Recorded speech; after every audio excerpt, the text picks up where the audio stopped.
Hey guys, welcome back to my channel. If you are a beginner and want to set up a space for filming art videos but don't have much resources, then this video is surely for you.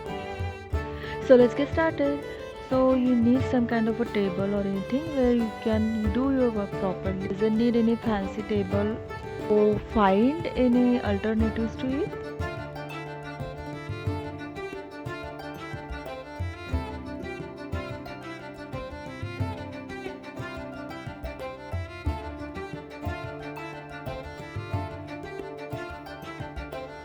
So I'm keeping the shells for some positivity.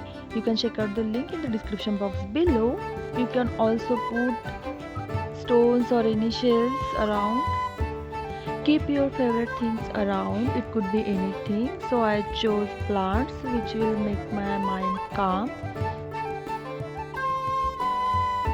At the beginning when I didn't have any tripod, I used to keep my mobile on the bookshelf and used to film like this.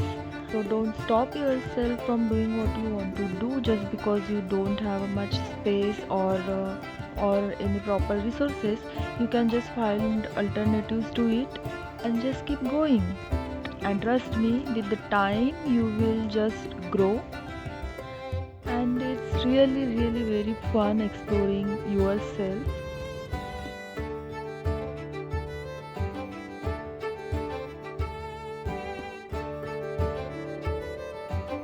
So if you find this video very useful, please give it a thumbs up guys, and share it with your friends and family who might need it. You never know. And I will see you in the next video very soon. Till then, take care of yourself and thanks for watching.